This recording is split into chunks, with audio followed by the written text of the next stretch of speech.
Evangelho, ou melhor, pregando sobre o reino dos céus. A grande verdade é que o Novo Testamento é formado por autores que nunca se viram, não se conheceram, mas falaram sobre a mesma característica histórica, a partir de Jesus. Isso traz, a nível academicista, a carta mais acadêmica da história. Quando você vai para o Concílio de Nicéia, em 325 depois de Cristo, você vai ver os caras pensando a partir da patrística, que foi um grupo de acadêmicos, ou seja, discípulos dos discípulos de Jesus, e aí eu falo de Tertuliano, de Eusébio de Cesareia ou de Agostinho de Hipona. Você vai ver os caras pensando a pessoa divina de Jesus Cristo. 325 no Concílio de Nicéia. Você vai para o Concílio de Constantinopla em 381 depois de Cristo, e os caras estavam pensando a pessoa humana de Jesus Cristo. Você vai no depois de Cristo, os caras estavam pensando a pessoa teantrópica de Jesus Cristo. 3 em apenas 1. E o mundo transicionou porque o mundo teve uma forma de mentalidade diferente, porque foi possível observar o universo diferente. Os gregos morreram, Aristóteles morreu, Sócrates morreu, obviamente. Você tem Diógenes como um dos únicos pensadores gregos. E o mundo, então, necessita pensar uma nova forma de produzir característica matrimonial social. E quando você vai para Lucas, você entende que um cara que foi nutrido pedagogicamente a partir da Odisseia, uma literatura de Homero, ou da Ilíada, a literatura de Homero que evidencia mais de 1 milhão de deuses gregos, você começa a colocar a mão no queixo, por exemplo, e questionar a nível historiográfico por que um grego que adorou Diógenes, adorou Poseidon, ou adorou Deus como Zeus, ele é o único grego que escreve sobre um Deus judaico. Porque de alguma forma Jesus não nasceu em berço esplêndido, cara, mas foi gigante pela própria natureza. E o homem que poderia segurar o universo na palma das mãos, abriu mão dessa glória para navegar no ventre de uma virgem. Como é possível, então, um homem de uma geografia tão irrelevante a nível histórico como Israel, mudar toda uma característica da cultura grega após sua existência? E me perdoe já chegar dessa forma, mas é inevitável não falar de Jesus de uma forma tão requintada, a ponto de você compreender o porquê que a mentalidade do cristianismo substituiu a mentalidade grega. E por que após 2000 anos, nós estamos aqui no Brasil, nós estamos aqui na hipermodernidade, segundo um filósofo chamado Gary Lipovetsky, e nós estamos na hipermodernidade onde o homem é hiperconsumista, hipernarcisista, hipercarente, um homem que tem contato com máquina para ter contato com a humanidade, se divorciando da sua própria humanidade. Já parou para pensar que só faltam 2 anos, cara, para acabar essa década? Já parou para pensar que daqui a 2 anos você será contemporâneo à década de 20? Em 1922, por exemplo, o Brasil transicionou entre literatura, pedagogia, arte, jurisprudência e arquitetura. Você vai ter a Semana de Arte Moderna em 1922. Já parou para pensar que só faltam 4 anos para nós comemorarmos 100 anos da Semana de Arte Moderna? E que, inevitavelmente, a cultura das nações da Terra mudou, mas o Brasil mudou de forma muito peculiar. Então, eu acredito muito num cristianismo inteligente, numa expressão de fé inteligente, numa espiritualidade inteligente, a ponto de nós estarmos dentro de uma universidade e não apenas nos fazermos ouvidos, mas evidenciarmos a glória de Deus a mentes eruditas a partir de um homem que nunca escreveu um livro, que nem se sabe se ele falava um outro idioma, mas quando se tem contato com ele, ele muda de forma significativa o cenário obscuro da alma. Isso é Jesus, cara. Você pode aplaudir o nome dele?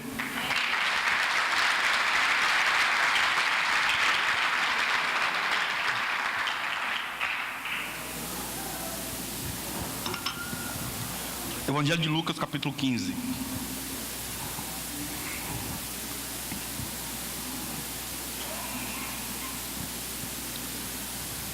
Diz assim: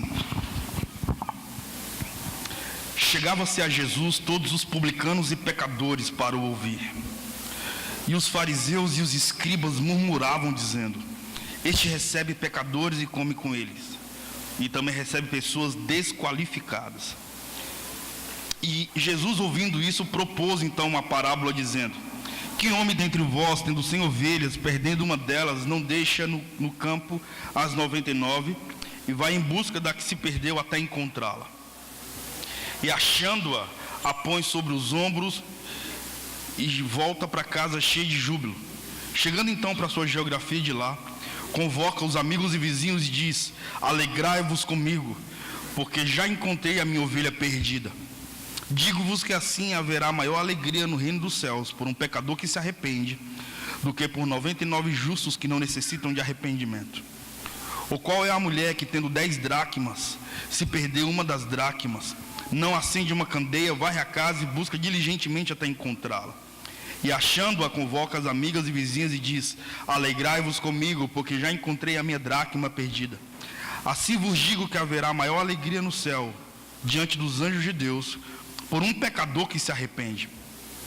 E continuou dizendo: um certo homem tinha 2 filhos. O mais moço dele disse ao pai: pai, dai-me a parte dos bens que me pertencem. E ele repartiu a sua parte entre eles. E poucos dias depois, o filho mais novo, ajuntando tudo, partiu para sua terra longínqua, e ali desperdiçou todos os seus bens, vivendo de forma irresponsável. E havendo ele gastado tudo, houve naquela terra uma grande fome, e começou então a padecer profundas necessidades. E foi, e chegou-se a um dos cidadãos daquela terra, a qual o mandou para os seus campos para apacentar porcos. E desejava então se alimentar dos alimentos que os porcos comiam, porém ninguém lhe dava absolutamente nada. E tornando em si, disse a si mesmo: quantos empregados de meu pai têm abundância de pão e eu aqui pereço de fome? Levantar-me-ei e irei ter com meu pai. E também direi a ele: pai, pequei contra o céu e contra ti, já não sou mais digno de ser chamado seu filho. Fazer-me como um dos seus empregados. E levantando-se, foi para o seu pai. Quando ainda estava longe, seu pai o viu, e vendo, moveu-se de profunda compaixão, e então o abraçou e o beijou diligentemente. E o filho disse: pai, pequei contra os céus e contra ti, já não sou mais digno de ser chamado seu filho. Mas o pai disse aos seus servos: trazei depressa a melhor roupa e vesti-lhe com distinção, pondo-lhe um anel na mão e sandálias de filho nos pés. E trazei o bezerro cevado, matai-o e comamos e alegramo-nos, porque este meu filho estava morto e reviveu, tinha se perdido e foi então achado, e começaram a alegrar-se. E o seu filho mais velho estava no campo, e quando veio e chegou perto de casa, ouviu as músicas e as danças. E chamando um dos seus servos, perguntou-lhe o que estava acontecendo. E ele então disse: veio teu irmão, teu pai mandou matar um cordeiro cevado, porque recebeu são e salvo. Mas ele se indignou e não queria entrar. E saindo seu pai, revogava-lhe para que entrasse com ele. Mas respondendo ele ao pai, disse: eis que te sirvo há tantos anos, sem nunca transgredir um dos seus mandamentos. E nunca me deste um cabrito para alegrar-me com os meus amigos. Vindo, pois, esse teu filho que desperdiçou os teus bens com prostitutas, matastes um bezerro cevado para ele. Mas ele lhe disse: filho, tu sempre está comigo. Tudo que eu tenho e possuo também é seu. Mas era justo alegrarmos-nos, porque esse seu irmão estava morto e reviveu, tinha se perdido e foi encontrado. Eu quero devanear um pouco sobre um contexto revolucionário, já que o tema dessa mobilização é revolução, diante de como é possível observar um homem que divide a história a partir de um contexto de vida completamente simples, e a nossa jornada existencial obviamente é mudada diante de um homem que você nunca viu. Então, para iniciar, para de fato nós venhamos ter uma mudança de mentalidade contundente, para pensar, cara. Você saiu da sua casa, aqui no tempo que se diz hipermoderno, como diz a sociologia contemporânea, para você adorar um Deus que você nunca viu. Alguém já viu Jesus? Já teve uma teofania? Jesus já se apareceu a você como se apareceu a João na ilha do Maregeu, na ilha de Patmos. Imagina, eu viajei de Brasília para cá para ministrar sobre um Jesus que eu nunca vi. Mas o fato de senti-lo já é o suficiente. Não existe nada mais revolucionário do que, na contemporaneidade, mente de ser humano ser mudada. Como é possível, então, trazer uma característica de vida social e existencial em uma sociedade que se aplaude de forma contundente filosofia de Facebook, onde as relações humanas são extremamente frágeis? Porque isso é possível entrar em ti, quando tu se esvaziar de ti, para que eu caiba em ti, para que sejamos nós, por exemplo. Isso é possível tu entrar em mim, quando eu me esvaziar de mim, para que tu caiba em mim, para que sejamos nós. Porque se de repente você me apresentar o pai que é teu, talvez o pai que é teu não se relacione com o homem que sou. Porque se eu te apresentar o pai que é meu, talvez o pai que é meu tenha um preconceito diante da pigmentação de sua pele. Porém, quando nós nos esvaziamos mutuamente, é inevitável eu me esvazio de mim, para que tu se esvazie de ti, para que quando nós sentamos à mesa, nós venhamos encontrar o Pai que é nosso. Porque na mesa onde Jesus é rei, nessa mesa, senta-se filho de princesas e filho de escravos. E nessa mesma mesa, todos são chamados de reino e sacerdotes. O texto conta algo peculiar. E essa ministração vai ter essa parte da introdução, que já estou finalizando, parte A, parte B e parte C. Eu não sou um pregador de púlpitos. E eu também não fluo de forma significativa a nível de um discurso eclesiástico. Eu não consigo lidar com um discurso eclesiástico. Eu tenho uma jornada acadêmico-eclesiástica, não sócio-eclesiástica, ou seja, eu não consigo devanear sobre cultura de uma microcomunidade de fé. Para mim é mais fácil falar sobre o reino dos céus dentro de uma universidade do que afirmar sobre Jesus diante de uma coletividade de discípulos que já tem uma cultura específica de reino. Porém, é inevitável não traduzir Jesus a ponto de ele ser a única lanterna que clareia a nossa escuridão, e nós seguimos apenas ela. Amém? Já pensou você conhecer os céus sem ser minimamente influenciado pela terra? É mais ou menos isso. É um convite a um cristocentrismo não islâmico, mas um cristocentrismo extremamente fundamentado apenas nas escrituras. Ou seja, é revolucionário. Lucas, então, a nível histórico, entrando na parte A, então, é inevitável você compreender quem foi o autor desse livro. Como eu falei, Lucas foi um cara muito peculiar, porque de alguma forma, Lucas, como um grego, você sabe que no mundo mesopotâmico, há 2000 anos atrás, um cara como Lucas, que não era judeu, obviamente ele não tinha nenhum tipo de obrigação pedagógica em saber sobre a característica do judaísmo através de Moisés, através dos profetas maiores ou profetas menores. Ou seja, um argentino não tem obrigação pedagógica para saber sobre a cultura social da nossa nação. Em relação a Rubem Alves, por exemplo, que escreveu que ostra feliz não faz pérola, porque ele estava trazendo uma característica de mentalidade pedagógica. Não, o argentino vai estudar sobre a pedagogia da sua própria nação. Da mesma forma, Lucas, como um grego, ele não tinha obrigação nenhuma para saber de forma contundente sobre Abraão, Isaac e Jacó, sobre Moisés. Pelo contrário, cara, ele sabia sobre Homero, sobre Diógenes, sobre Platão, sobre toda a característica que fundamentou a sociedade grega. Está ligado que Alexandre o Grande, na época das embarcações, assim como Napoleão Bonaparte, na era medieval, quando Lutero, João Calvino e Beza, Martin Bucer estavam fazendo reforma na Europa, o Brasil estava sendo descoberto. É por isso que a teologia da era medieval, a partir da reforma, traz uma evidencialidade apocalíptica, porque um novo povo foi encontrado, negro, de chifre e cauda, incas, maias e astecas. Por isso que quando os espanhóis vieram para essas geografias da civilização ocidental, uma literatura chamada O Massacre de Sangue, do Frei Bartolomé Las Casas, um padre jesuíta, ele afirma que ele presenciou a gripe espanhola vindo sobre essa geografia da América, e em uma semana mais de 22 milhões de astecas e maias sendo dizimados por causa de um inimigo invisível, uma gripe espanhola. Bizarro, né? Então você imagina o que é microcivilização sendo mudado por macrocivilização. Quando você abre a Bíblia de Atos 1 a Atos 15, você vai ver Lucas escrevendo sobre poder e maravilhas. Mas de Atos 15 e Atos 28, você também verá o mesmo autor escrevendo sobre mudança de cultura. Porque para toda mudança de cultura, Deus vai te dar uma arquitetura. Por isso que foi necessário você compreender que o Senhor Deus, Ele fez questão de mudar a cultura do mundo antediluviano, trazendo uma arquitetura a um latifundiário, porque Noé era um homem do campo. Mas Deus deu uma arquitetura para Noé. Noé construiu uma arca, uma arquitetura. Porque Noé pegou essa arquitetura de Deus, foi possível ele construir um ambiente de salvação. E porque ele foi sensível à voz de Deus, foi possível então salvar o mundo pós-diluviano. Lucas então escreve sobre uma sociedade em um período onde Alexandre o Grande havia ganhado mais de 188 cidades alexandrias, segundo o próprio Flávio Josefos.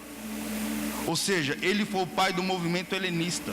Ou seja, ele foi o cara que era megalomaníaco a ponto de todas as micro ou macro geografias que ele havia conquistado para o Império Grego fosse literalmente uma espécie de continuidade da cultura grega. Em Israel ele conquistou 3 cidades, Gadara, Cariódes e Tarso. É por isso que os gregos quando se formavam, sobretudo a partir da característica de... Enfim, esqueci o pai da medicina. Quando os caras estudavam medicina, eles iam para essas geografias que tinham cultura gregas e eles exerciam... Hipócrates era o pai da medicina. Os caras estudavam sobre características de Hipócrates e eles saíam da sua geografia grega para irem exercer a função de medicina nas microgeografias que já tinham sua cultura grega. Então, Lucas saiu da Grécia e ele foi exercer medicina em uma geografia que já tinha a própria cultura da sua pátria. É por isso que ele tem contato com Paulo, porque ele exerceu uma característica medicinal segundo Beza, Martin Bucer e Melanchthon. Eu gosto de falar desses caras, porque esses caras são a raiz filosófica do próprio Calvino. Calvino leu os caras. Quem são os caras? Professores de João Calvino, na era medieval. E aí você vai ver um médico erudito escrevendo uma literatura sobre um Deus judeu. Brother, para quem curte história, isso é fabuloso. Por isso que é possível, então, você compreender que quando Jesus se existencializa, Jesus, em uma característica revolucionária, Jesus, ele vem no apogeu da mentalidade grega em relação ao Império Romano. Mas quando esse cara tão simples, o cara que nasceu em um curral, um cara que teve uma característica de um mundo extremamente revolucionário, autocrático, ditatorial, ele não veio para continuar uma cultura grega. Talvez ele nunca tenha ouvido sobre Sócrates nem Aristóteles.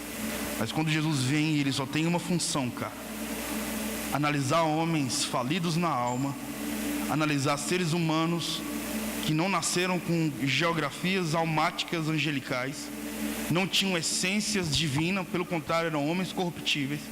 Jesus veio assumir aqueles pela qual os gregos desprezaram. Por isso que quando Jesus pensa sobre qual é o sentido da vida, ele reforma a ponto de dividir a história. Porque ele respondeu a pergunta que os gregos foram impotentes na arte de responder: qual é o sentido da vida? Então, a vida de Jesus já responde: a vida só tem sentido quando eu compartilho a vida que você não tem. Mano, isso é poderoso demais. E é por isso que é possível que um microencontro com a geografia que adora ele, mesmo que você não veja, já traduz o que ele representa dentro de você. E não precisa ser teólogo para saber que reino é geográfico. Ou seja, não é essa geografia física que o representa, é o seu coração. Se o seu coração não for uma carruagem de transferência de glória, a ponto do Senhor se revelar através de você, para as micro, macro geografias que você faz parte, tudo que você exercerá vai ser só para agradar homem. Mas como diz Atos 20, 24, eu não tenho minha vida preciosa para mim mesmo. O importante é que eu cumpra a minha missão. E a minha missão é pregar o Evangelho de Cristo Jesus. E cada um na sua expressão de vida. É assim que Lucas escreve então o Evangelho dele, o Evangelho de Lucas. Quando ele, sendo grego, escreve sobre um Deus judeu. E aqui então finaliza a parte A. E entra na parte B. Na parte B você precisa entender a sociedade do Antigo Testamento. E aqui eu te indico um livro chamado Lana Cooper. Lana Cooper é aquela que fala sobre a sociologia do Antigo Testamento, que fala sobre toda a cultura judaizante, que está expressada lá no Pentateuco, nos 5 primeiros livros da Bíblia. Porém, quando Jesus se existencializa, Pompeu alcançou aquela região no ano de 64 a.C. Ele então fundamenta todo o Império Romano. E através do Império Romano ele traz consigo a cultura feudal. Lembra da camada piramidal feudal? Lembra da quinta série, cara? Então, na camada piramidal feudal você vai ter os servos, que era a base da sociedade. Depois dos servos você tem os nobres, uma vez servo, nunca nobre, sempre servo. Lembra disso? Lembra, mano? Faz tempo, mano? Então, você tem os servos, uma vez servo, nunca nobre. Depois dos nobres você vai ter coroa. Depois da coroa você vai ter o clero, que domina toda aquela micro, macro geografia. Então, Jesus, ele fazia parte de uma comitiva geográfica que dava acessibilidade apenas para os servos. Lucas capítulo 15 diz que Lucas, que é esse erudito grego, ele encontra Jesus e vê que Jesus, segundo Flávio Joséfos, ele se movia a nível sociológico com uma grande comitiva. As escrituras afirmam que Jesus reunia apenas 5.000 homens. numa geografia onde mulheres não eram catalogadas, e nem crianças. Porém, todo homem, segundo a Ana Cope, o próprio Flávio Joséfos tinha 7 mulheres. Multiplica então 5.000 homens, para mais 7 mulheres, para no mínimo mais 7 filhos. Você vai ter uma grande multidão. Porém, cara, Jesus se movia na multidão. E o texto diz, versículo 1 do capítulo 15: e chegavam-se a ele todos os publicanos e pecadores. Quantas pessoas eram? Todos. Ou seja, quando Jesus chegava, se Jesus chegasse aqui em Carlos Barbosa, toda a galera da quebrada ia colar com ele. Todos os servos, todos os que não tinham, nunca tiveram possibilidade de sacrifício. Porque os servos, por exemplo, eram os caras que nunca, em sua historicidade, tiveram condições financeiras para comprar um cordeiro para sacrificar ao Senhor, porque era um elemento social, ritualístico judeu extremamente caro. Apenas os nobres tinham condições de possuir ovelha. Você sabe que ovelha não é igual cordeiro. Ovelha é um ex-cordeiro. Alguém que é pastor de campo? Biólogo? Então, ovelha não é cordeiro. Ovelha é um ex-cordeiro. Porque cordeiro é um carneiro virgem, que nunca foi passado na vale sobre sua lã. Ovelha, então, não é um carneiro virgem. Ovelha, a lã já denuncia, já se acasalou. O Alain denuncia, o cajado do pastor já bateu muito sobre sua pele. Alain, então, é uma espécie de instinto de autodefesa, que amortece a pancada do cajado. Isso faz com que a audição fique abafada e a visão também. E a ovelha, então, para de ouvir e de ver o pastor. Ok. Jesus, então, ele está reunido aqui em Lucas capítulo 15, diante de uma multidão de homens que não tiveram possibilidades sociais e que certamente nunca poderiam ter, porque na cultura específica do Antigo Testamento, alguém que não tem condições sociais para oferecer um sacrifício a Deus, ele não é digno de estar na comunidade dos santos. Quando você lê, por exemplo, Friedrich Nietzsche, e quando você vai para a filosofia do século XIX, você fica boca aberta ao perceber que o judaísmo influenciou Hitler a assumir de forma sociológica a raça ariana, excluindo os imperfeitos, os que não tinham pele clara, os que tinham a pigmentação da pele mais escura. Por isso que no cristianismo medieval, os negros foram escravizados em nome de um cristianismo sabotado. E aí você vai ver que os homens eram excluídos. E Jesus veio à terra para assumir exatamente esses caras. Lucas 15 diz que um nobre grego, Lucas, fica boca aberta observando um cara que é chamado de Messias, colando só com os que não eram, mano. Colando só com a escória sociológica de fato. E aí, o apogeu da nobreza social da época, que era personificado por fariseus e por doutores, ou seja, a burguesia daquele contexto, ou os nobres que não colavam com os servos. Enfim, Lucas também escreve que no versículo 2 do capítulo 15, ele diz: e os fariseus e os escribas murmuravam, dizendo: este recebe pecadores e come com pessoas desqualificadas. Cara, se Jesus nasceu em Nazaré, e Nazaré era a periferia do mundo antigo, você sabe que Israel sempre foi muito irrelevante a nível bélico, comercial e, enfim, e de navegações. Por isso que, infelizmente, a nível de história, sempre foi saqueado por micro-impérios, amonitas, hititas e filisteus, e por macros impérios, babilônicos, mesopersas, gregos e romanos. Infelizmente. Então você imagina que Israel, a nível mesopotâmico, infelizmente a nível sociológico, era visto como a escória social do mundo antigo, como se fosse o Haiti do mundo contemporâneo aqui na civilização ocidental. Ora, o que de bom sairia de uma geografia dessa, a ponto de um cara de uma geografia que não era tão apreciada mudar todo o cardápio existencial humano só porque se existencializou, mano, só porque nasceu? Então ele atraía os servos. Vocês estão me compreendendo? Sim ou não? Estão comigo? Está compreendendo, André? Então você imagina Jesus, esse cara que dá acesso. Quem é Jesus?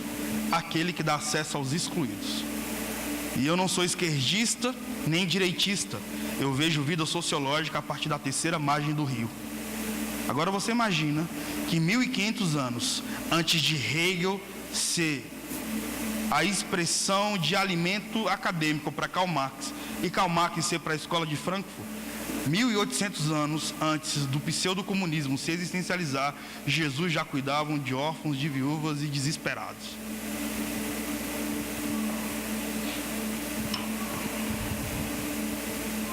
Jesus então está com a grana da quebrada, mano, segundo Lucas 15. Mas de repente uma classe de burgueses chega e começa a criticar os caras que Jesus assumiu. O texto diz que Jesus para de falar para os servos. Aqui entra então a parte B da minha ministração para finalizar na parte C. Jesus para de falar com a multidão dele e começa a falar só com quem entende de finanças. Jesus é um revolucionário poderoso porque ele consegue entrar na sua mente sem tocar na sua pele. Ele consegue tocar no seu coração sem invadir sua parte íntima. Ele é extremamente equilibrado. E ousem dizer, apenas como alguém que possivelmente ousa em analisar a cultura e ousa analisar a sociedade, até política, por formação acadêmica. Jesus foi o cara que nunca desejou a cadeira de César. Nem Jesus, nem os seus discípulos do primeiro século. Mas nem o discípulo de Jesus do primeiro século, os discípulos contemporâneos, nenhum se pareceu absolutamente com Jesus. Então se desfoca de Paulo, se desfoca de Moisés, se desfoca do judaísmo. Aí também faço uma pergunta: se eu sou cristão, será que se eu apreciar a cultura de Israel, será que eu sou ecumênico? Provavelmente não, provavelmente sim. Não sei, talvez uma tese de mestrado responda. Agora uma reflexão máxima: como pode o homem que poderia tocar no sol com a ponta dos dedos, o homem que, segundo o livro de Jó, desafia a mentalidade da erudição daquele homem, dizendo: Jó, já que você faz questionamentos para a eternidade, deixa eu te perguntar, aonde você estava quando eu olhei para as ondas do mar e disse: venha só até aqui? Onde você estava, ó homem? É Deus conversando com o apogeu da mentalidade erudita humana. Onde você estava quando eu disse para a nuvem: ao olhar para o horizonte você terá uma linha reta, só que ela é formada de H2O. Sabia que uma nuvem a nível científico pesa 600 mil elefantes?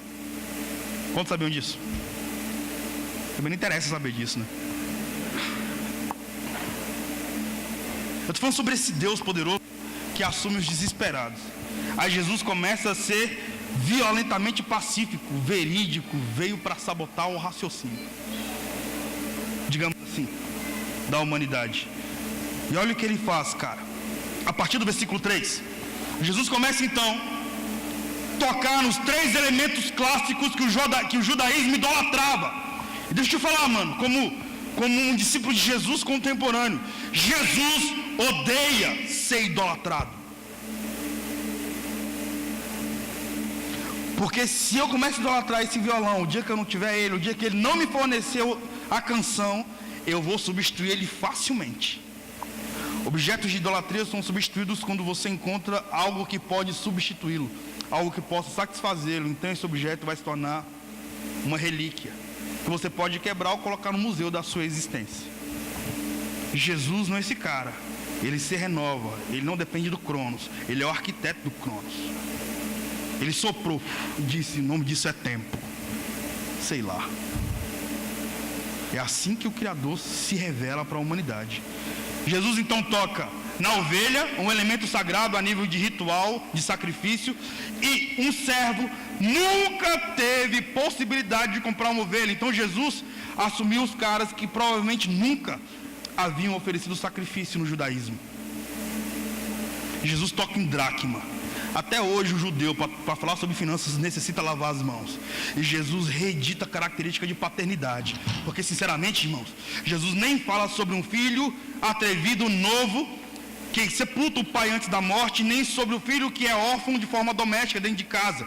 Jesus fala sobre um pai que tem características de uma mãe. E isso pro judaísmo, mano, oxi, que treta é essa, parceiro? Quem é Jesus então? O cara que certamente vai coçar a mente dos eruditos, mas que nunca tiveram nenhum tipo de influência de sensibilidade através do reino dos céus. Porque uma coisa, mano, é eu tocar na sua carne e manipular a sua mente. Outra coisa é vir Jesus, mano, e mudar a sua história, porque tocou. Ele tem a bússola que te dá acesso à alma.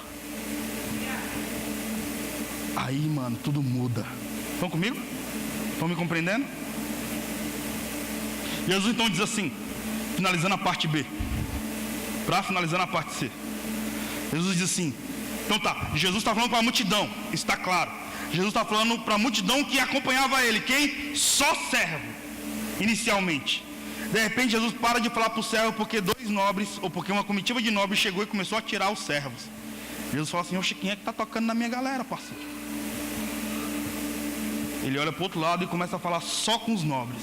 E Jesus então diz, ao ouvir isso, Jesus propôs esta parábola, versículo 3. Que homem dentre vós, tendo 100 ovelhas, perdendo uma das ovelhas, não deixa no deserto as 99 e vai após a perdida até encontrá-la. E achando-a, a põe sobre os ombros e volta para casa cheio de júbilo. E então convoca os amigos e vizinhos e diz, alegrai-vos comigo, porque já achei a minha ovelha perdida. Olha o versículo 7, irmão. O versículo 7 do Evangelho de Lucas se torna uma cláusula pétrea. Para quem sabe características de jurisprudência, sabe que cláusula pétrea é uma lei, uma norma irrevogável. Uma vez tendo uma cláusula pétrea, ninguém toca nela. Não há nenhum tipo de reunião constituinte que pode mudar essa cláusula pétrea. Então, irmão, tudo que você fizer que não se parecer com o que Jesus fez, tudo que você disser que não se parecer com o que Jesus disse, e tudo que você fizer que não se parecer com o que Jesus fez, questione. Porque o modelo do reino dos céus não é você como discípulo, querido. É o fundamento chamado Cristo. Só Ele. Não é você que muda Jesus, é Ele que te muda. Não, irmão, você não legisla sobre as Escrituras, é as Escrituras que legislam sobre ti. E Evangelho, a revelação do Evangelho, ela é contundente quando você permite o próprio Evangelho estragar os seus planos. Quando você chega a esse nível de discipulado com Jesus, você compreende que o não de Deus também é a resposta. Porque Deus não vai ficar refém do seu sorriso para ele sobreviver. Na verdade, ele nem sobrevive. Na década de 80, os eruditos da escola de Lausanne começaram a afirmar que Deus não existe. Não sei se você já leu algo sobre a escola de Lausanne. Quando um brasileiro chamado Caio Fábio se reuniu com dois eruditos de todo o mundo, chamado Billy Graham e John Stott, foram lá em Lausanne e começaram a dizer, o Evangelho é todo para a sociedade toda e para a humanidade toda. E os caras começaram a dizer, Deus não existe. Na verdade, Ele é a matéria-prima da existência. Quando Ele se revela para Moisés, Ele não se revela como aquele que existe. Ele se revela como eu sou, eu sou. O que é a existência então?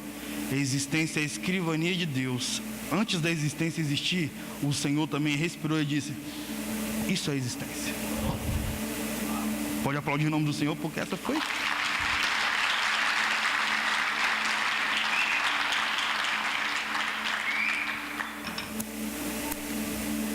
Então Jesus, ele vira para os fariseus, ele está falando para a galera dele. Ele para e fala assim, ninguém toca nos meus não, mano. Tu chegou agora, chega de cabeça baixa na humildade, parceiro. Então, já que você está falando que eu estou lidando com pessoas desqualificadas, então eu vou falar o seu idioma. Imagine alguém que tem 100 ovelhas. Porque é bom falar de futilidade para quem aplaude futilidade. Para quem aplaude futilidade nunca vai celebrar um nome escrito no livro da vida, vai celebrar uma igreja cheia. E se o Senhor quiser que você lidere só um? E se o Senhor quiser que você lidere só 100? No reino dos céus, qual diferença faz?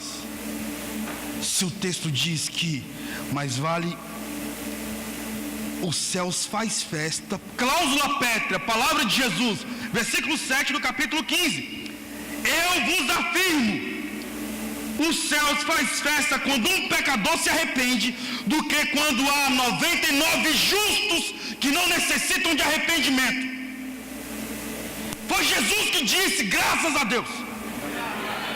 Você imagina Jesus lidando com os caras e Jesus dizendo, então imagina 99 ovelhas, mano. Os caras, uau, imagino, deve ser o cara que possui essas ovelhas, deve ser muito rico. É isso aí, você está ouvindo, está entendendo meu idioma. Então imagina um cara que tem 100 ovelhas e uma se perde. O cara guarda a fortuna das 99 e vai atrás de uma. E quando ele encontra uma, mano, ele volta para cá cheio de lucro dizendo, eu não vou ter um prejuízo. Jesus compara os servos desprezados com uma ovelha que os caras idolatravam. É tipo na contemporaneidade, se aplaude Greenpeace, mas ninguém assume um órfão. Cuida de focas no Himalaia, sei lá, de botos no Amazonas, mas ninguém se importa de forma significativa com um órfão e um orfanato. Ué, não faz sentido não, mano. Jesus compara Homo sapiens, ser humano, com um animal irracional. Jesus, para tocar na mente dos caras, tem que valorizar o que os caras acreditam ser nobre. Jesus diz então, para você o nobre é o animal irracional. Eu te digo, para mim o nobre é resgatar uma alma, porque eu saí dos céus para vir resgatar os meus irmãos. Toca neles para você.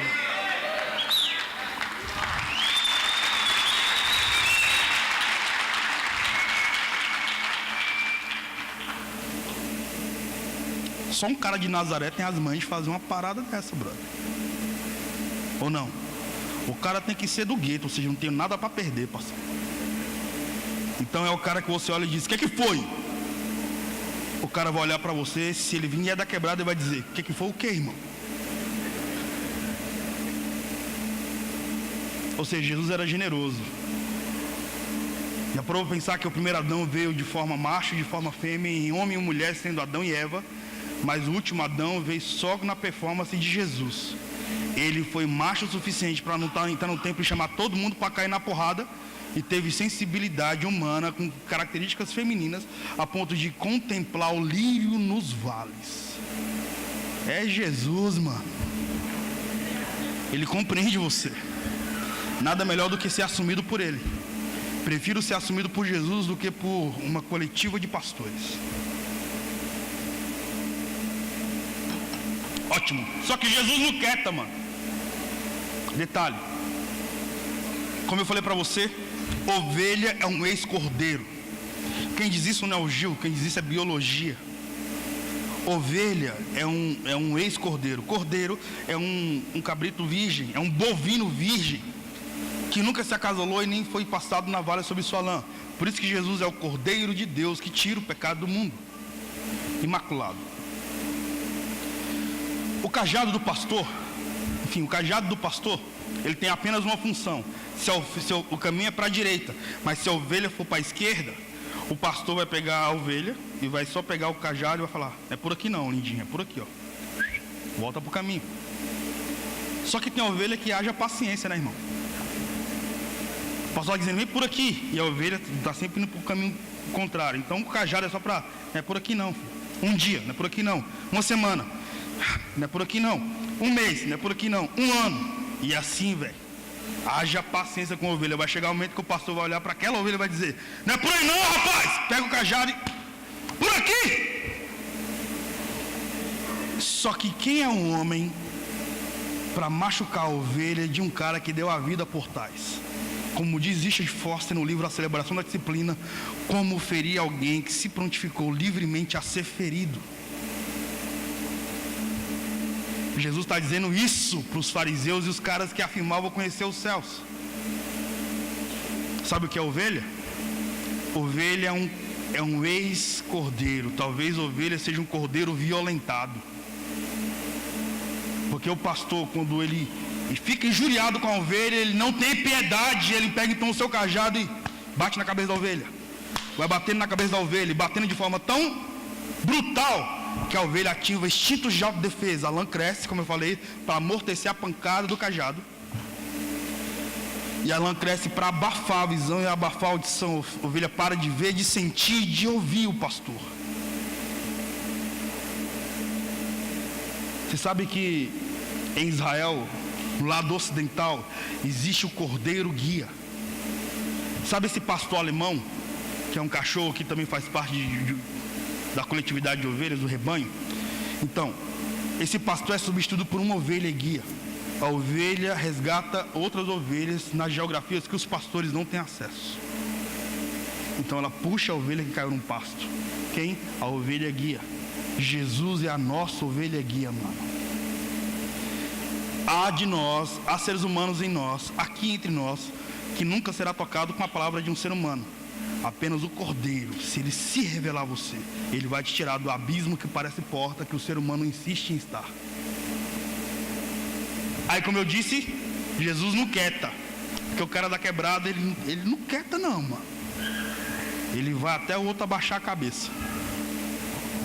Aí Jesus disse, ótimo, Jesus toca no primeiro elemento, que é ovelha. Jesus toca no elemento que o judaísmo, ou que a elite religiosa, que os nobres respeitam, que é finanças. Dracma é o dinheiro na configuração grega, diferente do denário, que era o dinheiro na configuração romana.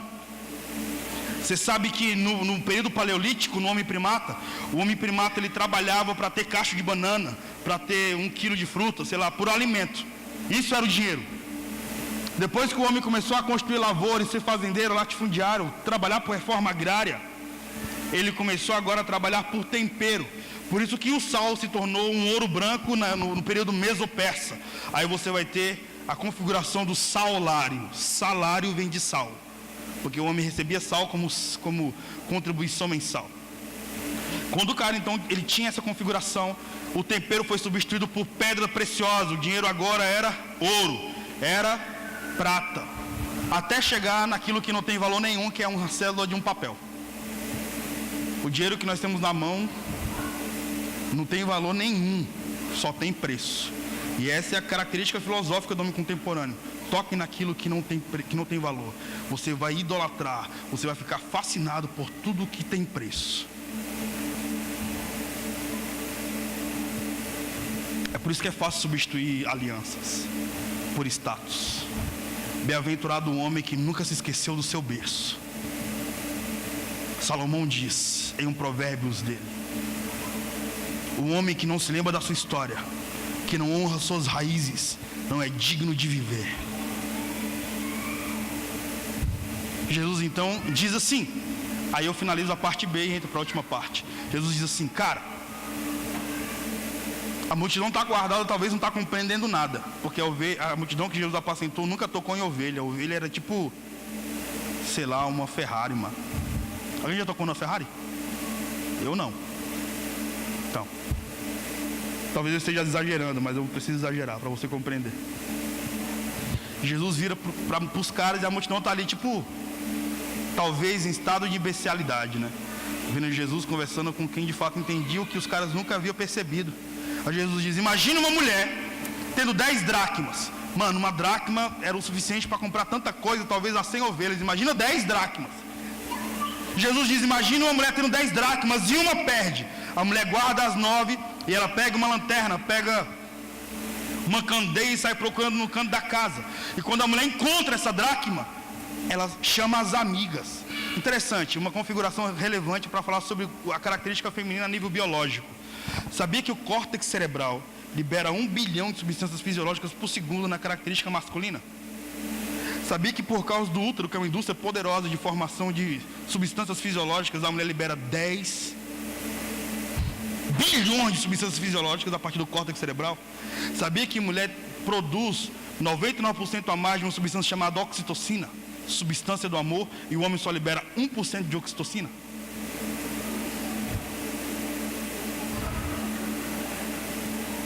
Eu não sei quem está rindo, é homem ou mulher.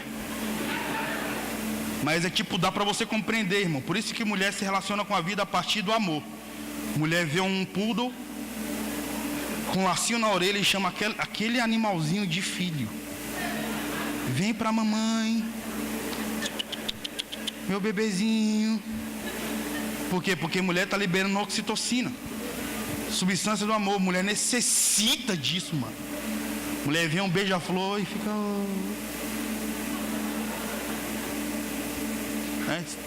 nesse estado. E eu não estou te zoando não, irmão. Estou só descrevendo biologicamente o que você é a nível social. Mulher é aquela que vê a mulher com a jaqueta jeans rasgada e diz, você está uma princesa. Homem não libera oxitocina, homem só libera 1% de oxitocina. Então o homem, quando vê um poodle que a mulher está chamando de filho, aqui amor, o filho, meu filho. O homem olha assim e diz, espera ela sair e diz, sai daqui, ó. Eu não vou nem perguntar sim ou não, irmãos, porque talvez pode ter uma treta quando você chegar em casa. Mas é fácil você observar a equação. Irmãos, uma dica. Sabe aquelas cartinhas que eu te amo com 3 coraçãozinhos? Então, quem gosta disso é você. Amém? Amém? Se você escrever eu te amo com 3 coraçãozinhos e dar para um negão, por exemplo, ele vai olhar assim e falar, tudo que eu queria receber. Agora, irmão, pega uma cartinha, um papel, pode ser até um guardanapo, escreve eu te amo e coloca um coraçãozinho. A irmã vai emocionar. Vai guardar aquilo dentro da Bíblia dela. Enfim, se você colorir o preto e branco de uma senhora ou senhorita, sei lá. Porque mulher é diferente de homem, cara. Jesus, ele fala sobre finanças naquilo que para o homem também é relevante, mulher. Jesus está falando para quem? Para quem aprecia coisas dessa terra. Se você aprecia coisas dessa terra, então não tem porquê eu te oferecer o reino dos céus. Por exemplo, as minhas principais experiências foram dentro das universidades. Eu só lido com acadêmico. Eu tenho uma reunião na minha casa que só tem acadêmico de humanas, antropologia, sociologia, filosofia e história. E Deus me configurou com essa linguagem, velho. Esse é o meu ciclo, de alguma forma. E é porque eu não sou burguês, mano. Eu cresci escutando Racionais MCs, Vida Louca, parte 1 e parte 2. É verdade, escutando Minha Vida é Tão Sofrida que daria um filme. Uma negra e uma criança nos braços, solitário na floresta de concreto e aço veja. Eu vim da selva, eu sou leão, sou demais pro seu quintal. Já ouviu falar de Lúcifer? Que veio do inferno como orar um dia? Então, no Carandiru, ele é só mais um, com medo do rangazedo e com pneumonia. Eu cresci ouvindo isso. E quando eu escutava Racionais, capítulo 4, versículo 3. Tá maluco, mano? Interessante, quando eu falo isso, a igreja é chapa, né, parceiro?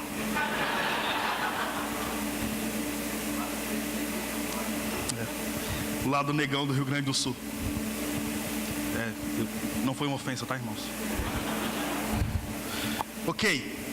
Você imagina Jesus vindo e lidando com um discurso diante daquilo que o ser humano respeita. E Jesus vem nessa mudança de mentalidade. Tudo que você respeita a nível humano, talvez seja tudo que o Senhor veio transformar. Você ouviu o que eu falei? Tudo que você respeita a nível humano, talvez seja tudo que o Senhor não faz questão que haja em você. Por isso que é bom ser discípulo de Jesus, e por isso que é bom não ser discípulo do discípulo de Jesus.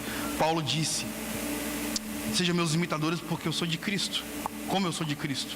Mas antes de Paulo dizer isso, Jesus já estava dizendo para os seus discípulos, aprendei de mim, que sou manso e humilde de coração. Vinde a mim todos que estáis cansados e sobrecarregados, que eu vos aliviarei. Tomai sobre ti o meu jugo e aprendei de mim, para que tenha paz, alívio, descanso para as vossas almas. Jesus está dizendo isso. Se para você relevante é grana, saiba, eu te afirmo, Jesus compara um pecador arrependido com dracma, mano. Vai lá para o texto, para sermos bem bíblicos. O texto diz assim no versículo 10. Assim vos digo que há alegria diante dos anjos de Deus quando o pecador se arrepende. Aí, para dar o checkmate aqui, já entro na parte C, na última parte.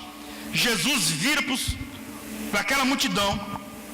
Jesus, então, ele muda a mentalidade. Jesus, ele é o cara que recepciona os desesperados, os fracassados.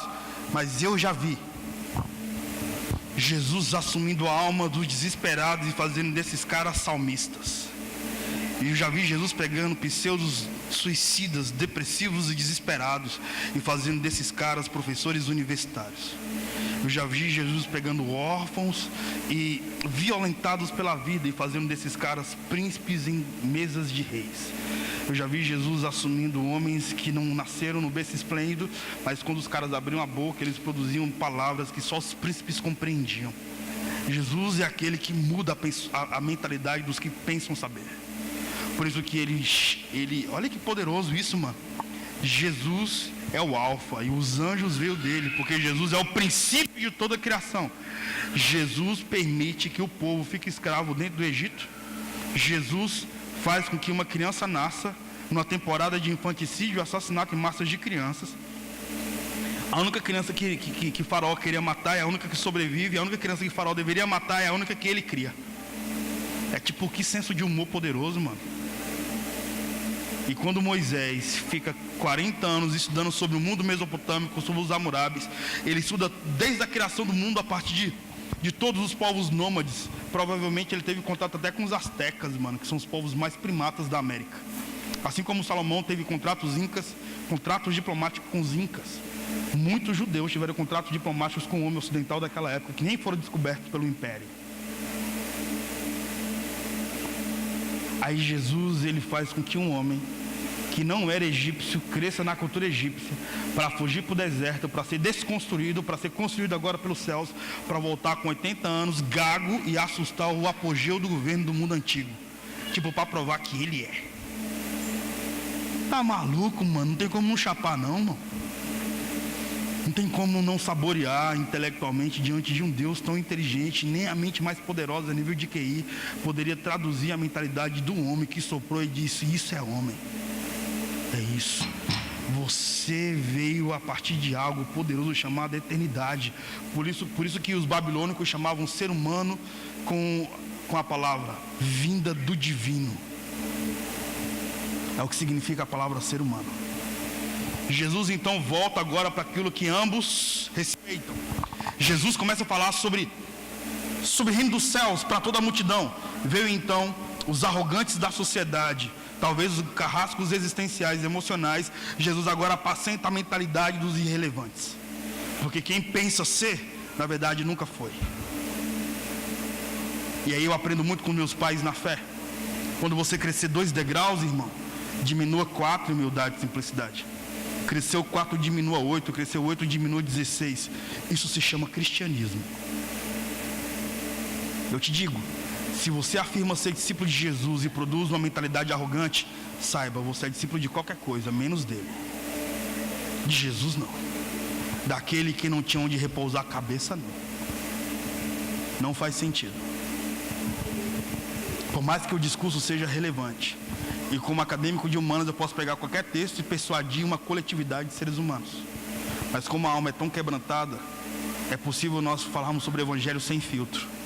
E aqui fica uma reflexão, para de fato eu mergulhar na parte C. Eu ministro numa mobilização chamada Acabana.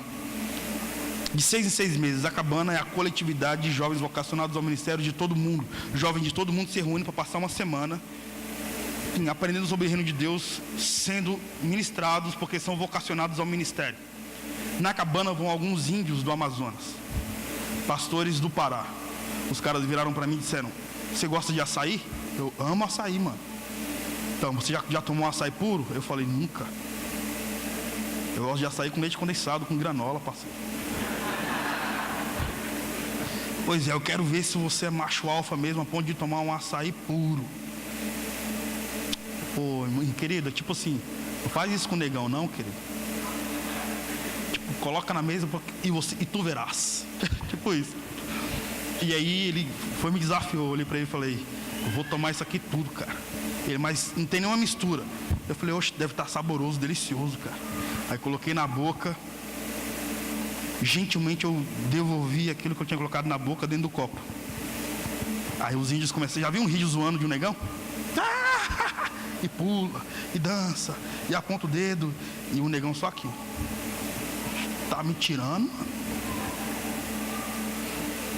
Aí ele falou assim, eles falaram assim, todos os pastores: Gil, você tomou tanto açaí contaminado que quando você tocou no puro você estranhou.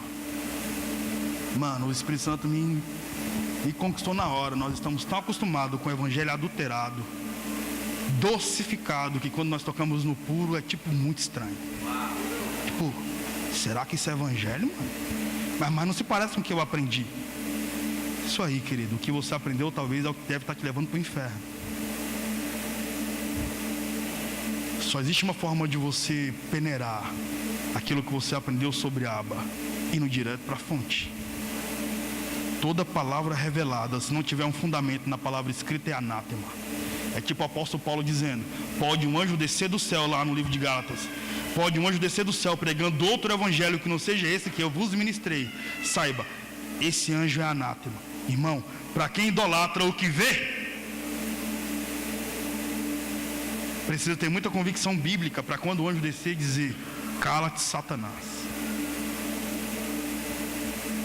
Jesus então fala sobre futilidade para os que apreciam aquilo que os olhos veem. De repente Jesus agora para e foca para a multidão e para os arrogantes. Jesus disse: existia um homem que tinha 2 filhos, porque ambos, sendo seres humanos, respeitavam paternidade. Aí Jesus começa a chincalhar. Isso é uma ótica do Gil, ok? Se para você é revelação ou interpretação hermenêutica, não sei, fica à vontade, você tem toda a liberdade. Para mim é uma revelação pessoal. Jesus diz assim a partir do versículo 11: e disse: um certo homem tinha 2 filhos, e o mais novo disse ao pai: dai-me a parte dos bens que me pertencem. E o pai repartiu entre eles, ou seja, o pai deu a herança para os 2 filhos.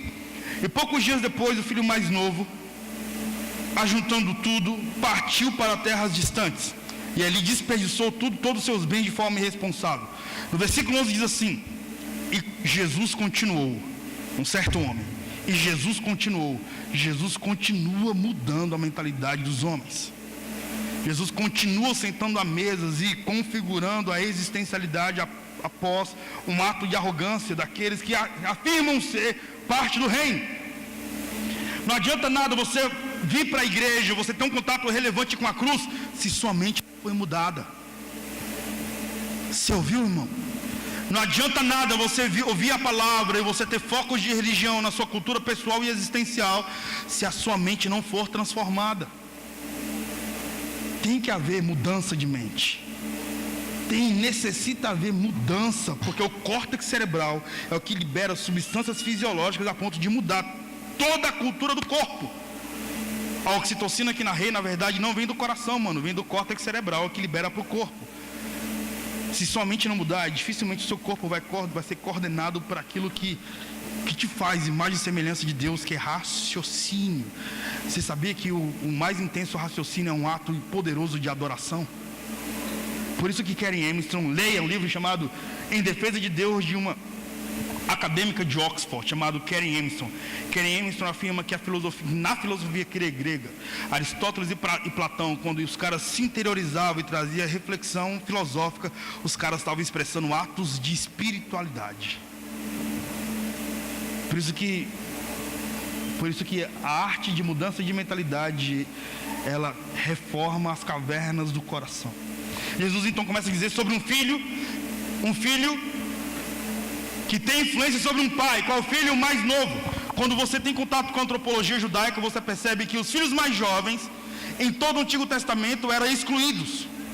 Não mereciam estar entre os filhos mais velhos. Por isso que José foi saqueado a ponto de ser expulso da mesa do pai, porque esse cara tinha que provar que era homem. Essa era a mentalidade dos mais velhos.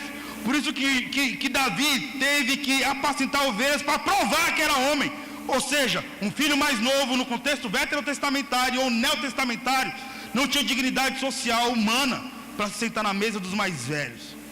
Jesus, ele diz que um filho mais novo influenciou a mentalidade de um pai. Mano, para os eruditos que conheciam a cultura da época, era tipo: esse cara tá tirando a gente, mano.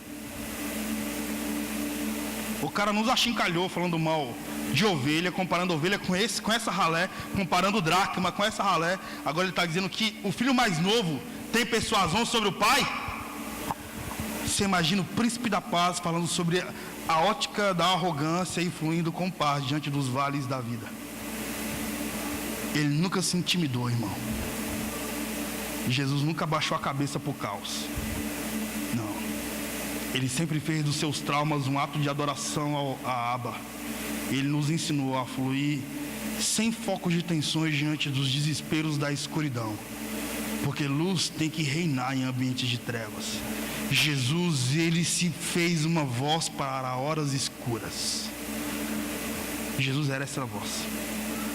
Para finalizar então, o texto diz que o filho mais novo viveu de forma irresponsável, pegou a fortuna do pai, enfim, a parte que lhe cabia, viveu de forma irresponsável.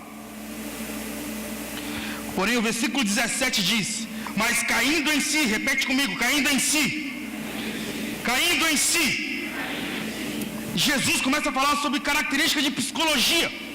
Jesus começa dizendo que alguém que vive uma vida arrogante, por causa de uma imaturidade, só pode mudar a sua perspectiva de vida após viver um pacto de sofrimento muito profundo.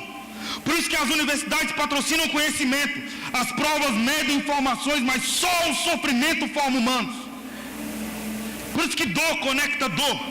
E Jesus, de forma muito peculiar, está dizendo que o homem que foi arrogante com o pai, após entender que ele foi maturo o suficiente para ele quebrar a cara, ele caiu em si, ou seja, ele conversou com o seu eu interior. E aí, antes de Melanchthon, ou melhor, antes de Piaget, Vygotsky, Skinner, Freud, Wallin, antes de Carl Rogers, Jesus já falava sobre psicologia e psicanálise, mano, 2000 anos antes de Freud. E Jesus, ele é sensacional demais, irmão. Não tem como não aprender sobre pedagogia com ele. Por isso que ele encontrou com homens que cheiravam a peixe, com peixe podre, homens que fediam carniça de peixe podre. E após 3 anos andando com Jesus, 1095 dias, os caras começaram a exalar o mais nobre perfume da inteligência humana.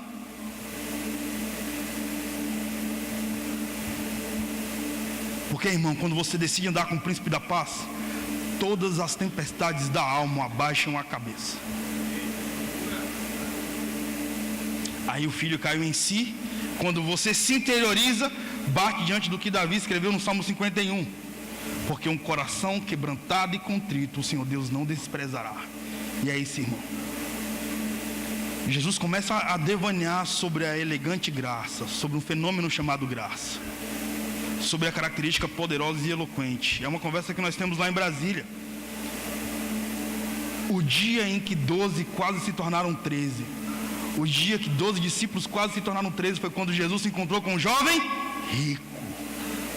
Quase que aquele cara se tornou um dos 13. Ou seja, o cara tinha tudo para andar com Jesus, mas apenas uma coisa faltava: vende tudo que você tem. Ou seja, o cara amava mais seus bens do que andar com a estrela da manhã, mano. Não sei se você compreende, mas uma coisa apenas faz com que você não ande com Jesus: se chama arrogância.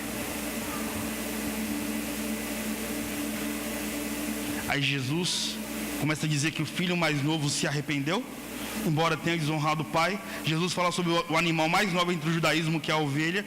E Jesus começa dizendo que o filho que comeu comida de porcos, e porcos é um animal impuro. Logo Jesus está dizendo que um homem, quando se afasta do pai, ele se alimenta de demônios.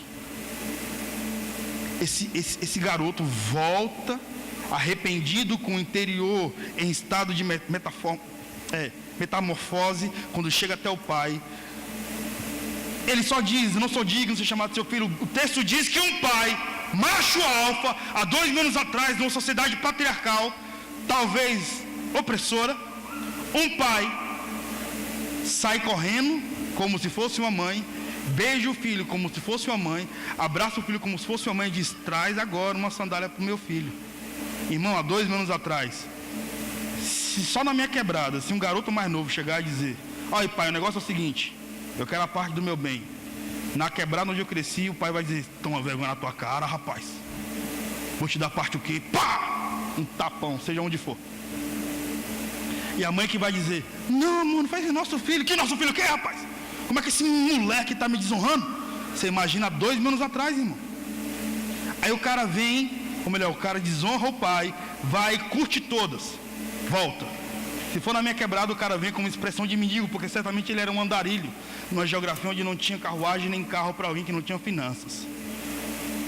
Ele volta. Um pai, você é homem, irmão, você sabe que você não libera oxitocina como mulher libera. Um pai, homem é arrogante contra o homem. Tem que ser muito Jesus Cristo dentro da tua alma para alguém que errar com você perdoar de imediato. Um garoto que desonrou o pai, chega arrependido, o pai vai no mínimo dizer assim: isso aí, não falei que não ia dar errado, rapaz? Não ouve o pai, parceiro. E a mãe que diz: vai conversar com teu filho. Não vou conversar com ele não, ele que me desonrou. Bem feito para ele, tomara que ele aprenda, esse moleque. E a mãe que vai dizer: não, amor, por favor, é o nosso filho. O texto diz que o pai tem características de mãe. E o pai sai correndo e beija o filho. Isso é característica de mulher, irmão. Quem é Jesus? Aquele que muda a perspectiva da terra em relação ao céu. Jesus veio trazer não apenas uma colonização do céu sobre a terra. Jesus vem ensinar o ser humano a como lidar com o ser humano através da misericórdia. Isso se chama graça. Graça. Por isso que Jesus disse: eu vos afirmo, a maior revolução que o homem pode ter na sua alma então é viver a partir de Cristo. Porque apenas um homem que foi tomado pelo Espírito Santo abre mão da sua própria cultura para viver de forma relevante a cultura de Deus, a cultura do reino dos céus. E eu finalizo de fato. E eu necessito compartilhar uma história com vocês que eu sinto confiadamente no Espírito, para você compreender o que é mudança de mentalidade. Como o irmão falou quando foi me apresentar, ele disse que eu dei uma santa ceia para um discípulo. Como você não me conhece, então eu gostaria de narrar essa experiência. As minhas maiores experiências foram dentro das universidades. Todas as minhas principais experiências com Deus nos últimos 10 anos foram só dentro das academias. E geralmente é com estudante de antropologia, filosofia, história, os caras que amam Gales Lipovetsky, Theodor Dalrymple ou Zygmunt Bauman. Ou seja, os caras que pensam de forma muito diferente. E aí eu tinha um discípulo que é um cara que tinha um dread abaixo do joelho. Você imagina um cara que tem um dread abaixo do joelho, tem a barba abaixo do umbigo, era tipo uma imagem medieval assim. Todo politizado, extremamente erudito, estudante de antropologia. Eu ganhei esse cara para Jesus andando de longboard, eu ando de longboard. E aí, conversando com ele, nunca falava nada sobre Jesus, só conversava sobre características acadêmicas. Teve um dia que ele foi tomar um açaí comigo, eu estava em jejum, fui entregar o jejum e tive que orar na frente do cara. Amém. Tu é cristão? E aí, como na universidade há tanto preconceito, eu tive que ser uma ovelha que ruge. Sou, mano, por quê? Tu é cristão? Sou. Daqueles doidos. Olha só, nunca conheci alguém assim, mano. Então, parceiro, eu sou. Por quê? Vai se divorciar de mim? Não, mano, você pode me ensinar? Oxe, demorou, mano. Aí eu falei: eu sou pastor. Tu é pastor, mano? Fala baixo, sou. Mais ou menos isso. Ou senão você vai me queimar aqui, parceiro. Ou seja, deixa a galera se aproximar e me conhecer. Eu não vou chegar já de cara falando que sou. Aí eu comecei um processo de discipulado com esse cara. Eu faço uma reunião na minha casa chamada Edificação Mútua. Toda segunda-feira, às 10h30 da noite, às 2 horas da manhã, a minha sala lota de acadêmicos. E eu não lidero adolescente. Eu lidero uma galera dos finalmente 30. Gente que não consegue passar um turno sem pensar em sexo. Gente que não consegue passar uma semana sem pensar em droga. Gente que teve experiência de vida. Ser humano que teve sofrimento real, que necessita de redenção real. Por isso que eu falo muito sobre devolução de honra. Porque eu lido com gente, eu não sei discipular anjo. Eu sei discipular ser humano. Ser humano igual eu. Que foi desprezado igual eu. Que não tem motivo para estar aqui igual eu. Mas é por causa da graça que estamos todos juntos. E é por causa da graça que talvez você me ouve. Porque se não fosse isso, certamente não estaria aqui. Enfim, levei Vandim, não desse cara é Vandim, levei Vandim para conhecer minha edificação mútua. E ele via aquela galera extremamente erudita falando de Jesus. Ele viu uma geração de acadêmicos chorando, aquilo quebrantou o cara. O cara então começou a viver Jesus dentro da universidade comigo. E dentro da universidade, hoje eu não falo mais sobre fruto, sobre o movimento feminista, sobre o movimento ateísta. Eu falo sobre raiz filosófica. Quer falar sobre o movimento ateísta humanista, filosofia ateísta humanista?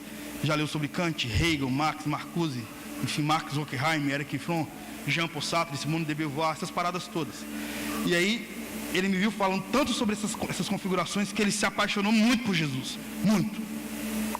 Só que teve um dia que o Vandinho chegou em mim, depois de um ano comendo de Jesus, sendo discípulo de Jesus, eu batizei o Vandinho, foi incrível. O cara chegou no núcleo da Universidade de Brasília, lá na UNB, no Mezanino Sul, às 18 horas. Se você colar lá em Brasília, vai no meu núcleo. É bem legal. E hoje nós temos um núcleo com estudantes de mestrando e doutorando e estudantes de graduação. É bem irado. Ele foi para o núcleo do FAI e falou assim: Gil, Eu preciso te dizer que eu estou aqui para me divorciar do cristianismo, me divorciar do núcleo do Fire e me divorciar de você. Eu falei, tu fumou alguma coisa, parceiro? Ele, eu fumei não, mas estou louco para fumar. Tirou um baseado do bolso. Eu falei, você está zoando comigo, mano? Você quer se divorciar de Jesus porque você quer fumar um baseado de maconha, mano? Então, se você quer se divorciar de Jesus, do núcleo do Fire, de mim, eu também não posso estar aqui. Porque hoje eu acordei louco para dar uma voadora em um bocado de neguinho. Então eu estou em pecado igual você, mano. Aí já me fiz de... Ele baixinho, né? Então, mano, então eu vou fazer o núcleo com você fumando maconha, pode ser? Eu estou ficando doido, Gilberto. Todo mundo sabe da universidade, todo mundo da universidade sabe que você é cristão. Mano, Jesus estragou os meus planos. Se você não pode estar aqui por causa do baseado, eu também não posso estar aqui. Minha mente é só misericórdia, mano. E aí eu falei, Mateus, lidera o núcleo do Fire hoje, que eu vou ir lá pro Mezanino Norte e vou ministrar o núcleo com o Vandir fumando maconha. É ou não é, Vandir? Não é não, mano? É ou não é, parceiro? Fala! É, Gil, demorou. Aí fui, né? Todo fechadão. Quando ele sentou, detalhe, eu tenho uma vida ministerial. Eu tenho pastores que cuidam de mim. O pastor Mano teve contato com minha pastora, a pastora Márcia. O sorriso da pastora Márcia expulsa demônios, mano. Ela não é minha assessora, ela é minha mãe. Ô, meu filho, você comeu? Você dormiu? Você tomou banho? Pastora, pelo amor de Deus, as pessoas ligam para fazer agenda comigo. Ela, olha, é para você alimentar o meu filho, viu? Homem gosta de mulher assim. Que exerça sensibilidade no mundo de insensíveis.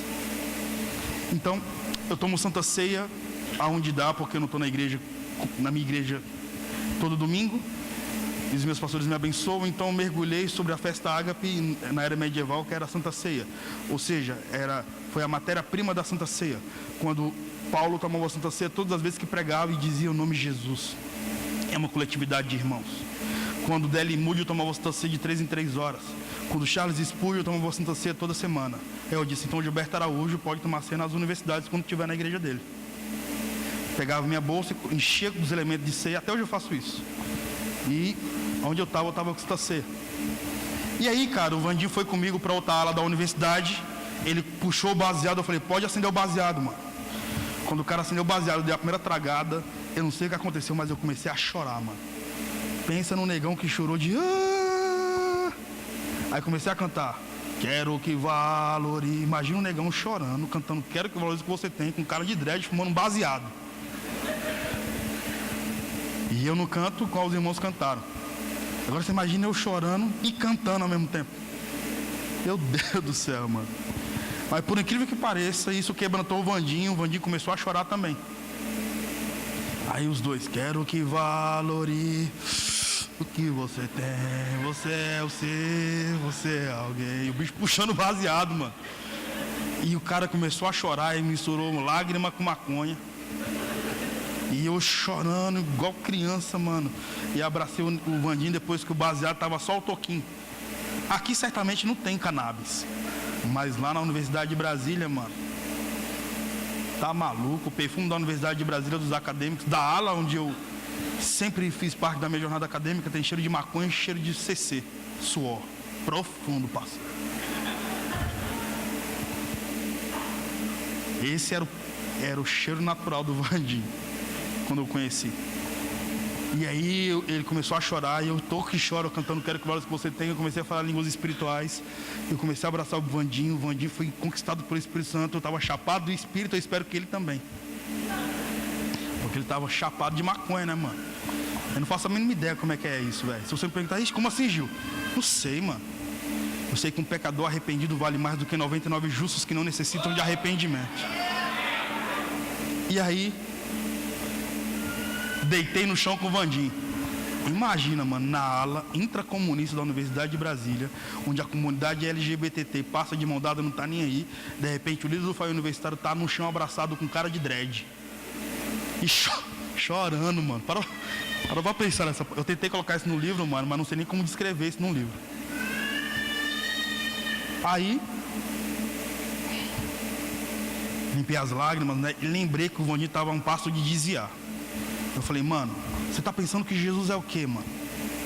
Você respeita a ideologia, você respeita uma maconha, mas você não respeita Deus, mano? Respeita a inteligência de Jesus, mano? Que parada é essa? Você lê Kant, você lê filosofia ateísta humanista. Você tá ligado que desde Friedrich Nietzsche, cara, a Simone de Beauvoir, que é a feminista, na verdade ela tem um comportamento transexual. É a mãe da ideologia de gênero.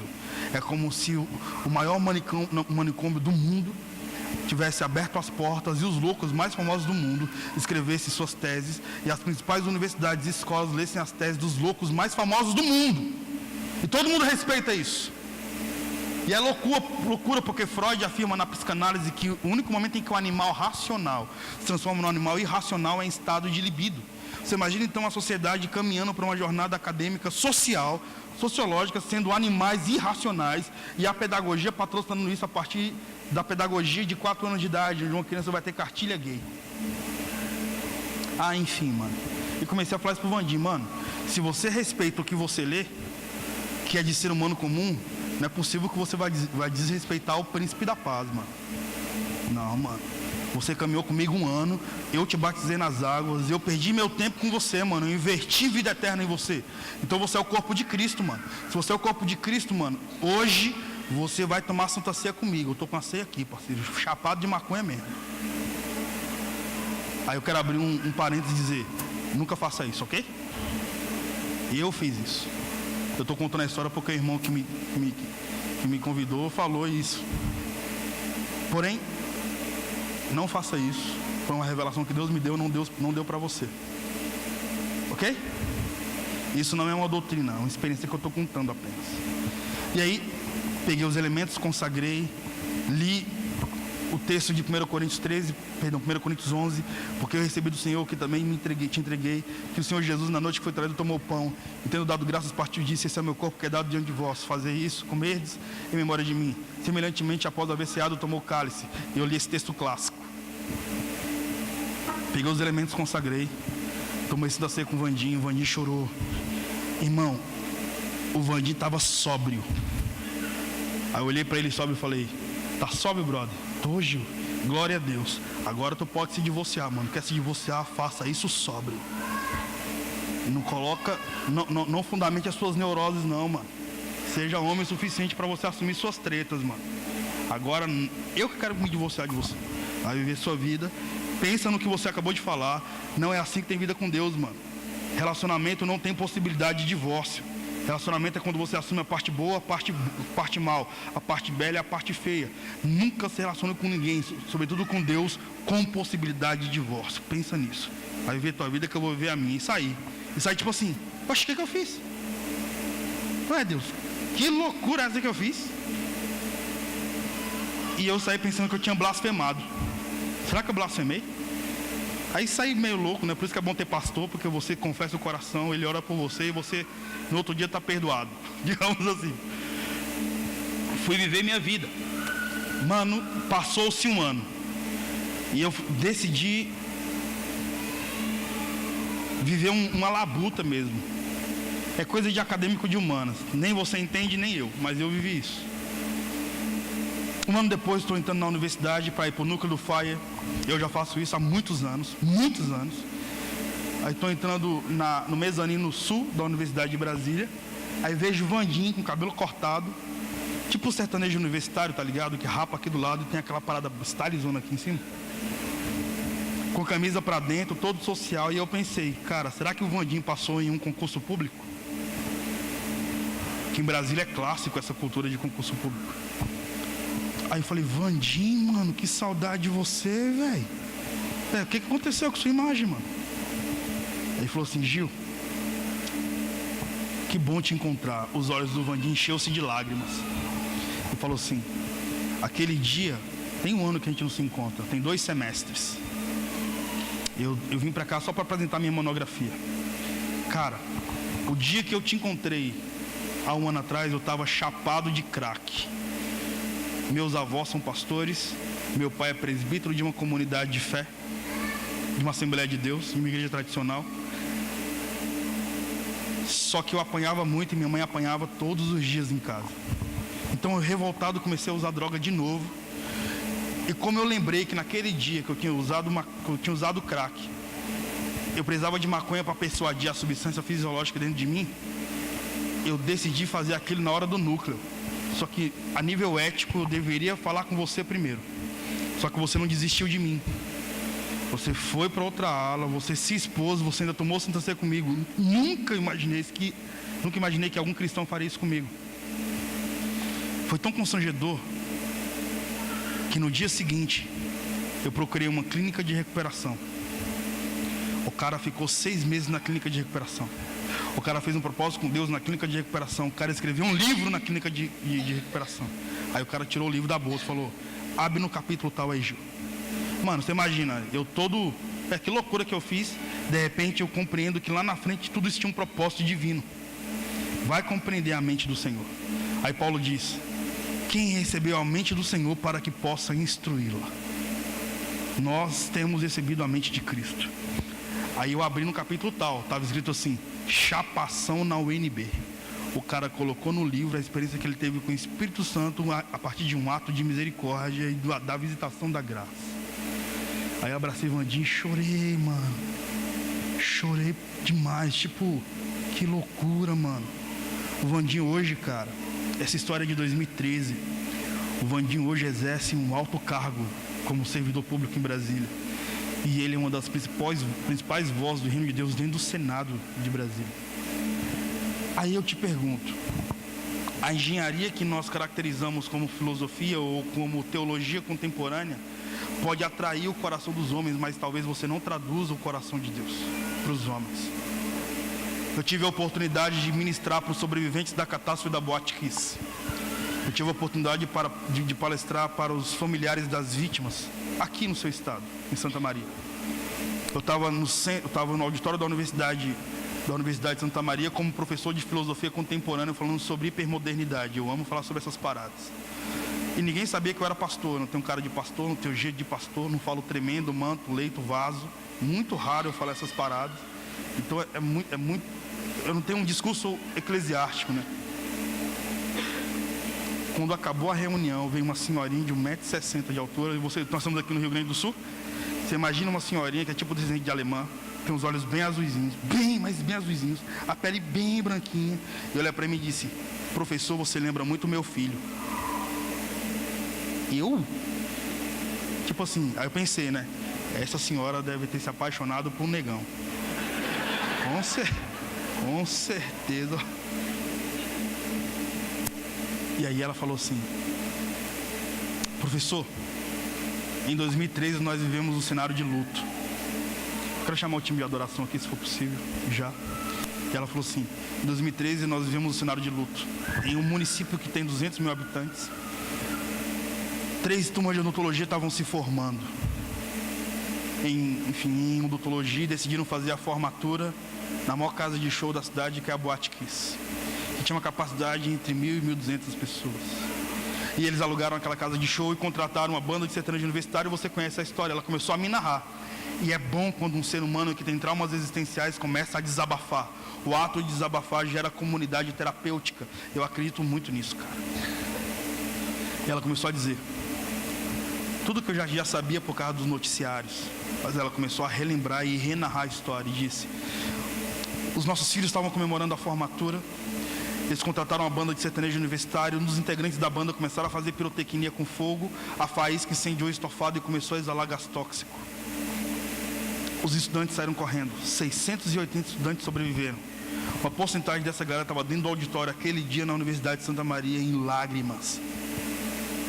E ela falou assim: os seguranças fecharam as portas com medo dos nossos filhos não pagarem a conta. Com isso, 242 estudantes morreram carbonizados. Os nossos filhos, ela começou a dizer, os nossos filhos sofreram de forma tão intensa que eles começaram a rapar a parede da boate com os ossos da mão. Ela falou assim: veio os frigoríficos da cidade, porque essa catástrofe abalou toda a cidade. Veio os frigoríficos, começou a pegar o cadáver dos nossos filhos e serem desovados no ginásio da cidade. Só que o rosto estava em estado de monstrificação, estava deformado. Os pais, ela começou a narrar, os pais, para identificar o rosto dos seus filhos, ou para identificar o cadáver dos filhos, tinham que ligar para o celular que estava no bolso do cadáver. Ela falou assim, ela começou a chorar muito e disse: quando eu entrei, professor, para identificar um filho meu que morreu naquela catástrofe, quando eu entrei para identificar eu me deparei com meus 4 filhos mortos.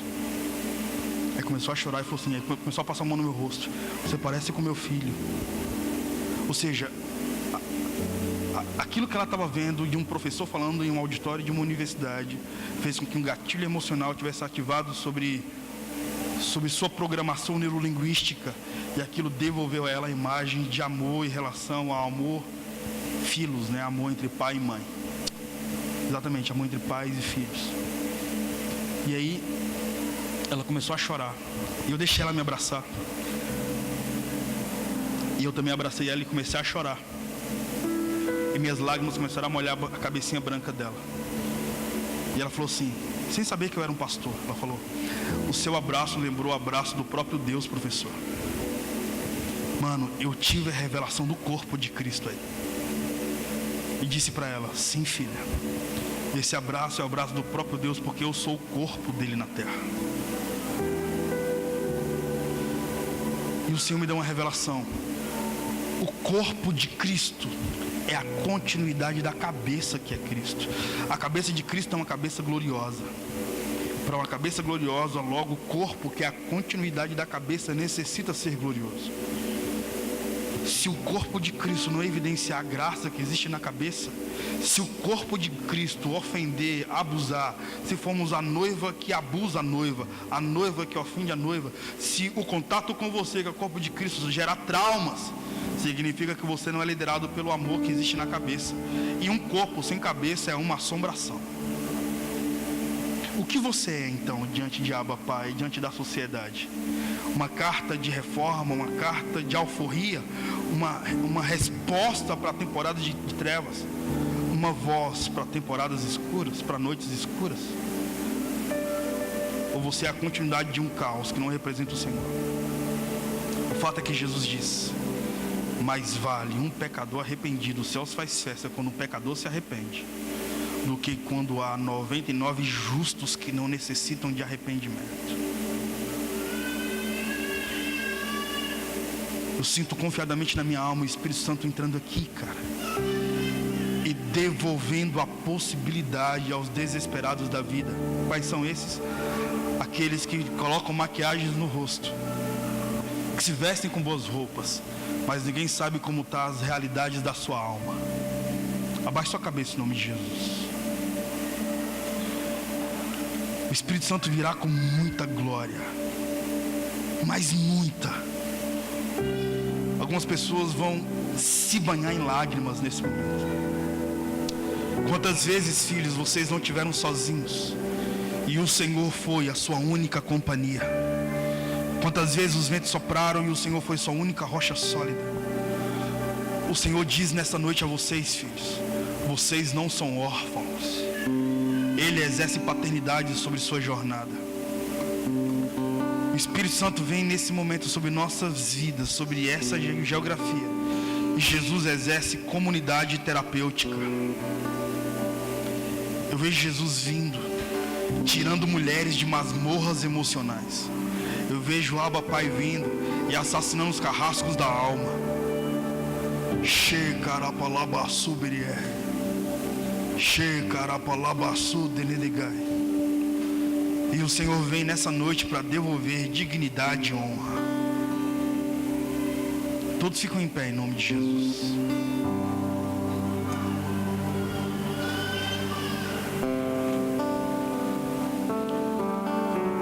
Existe uma galera que está em lágrimas nesse momento.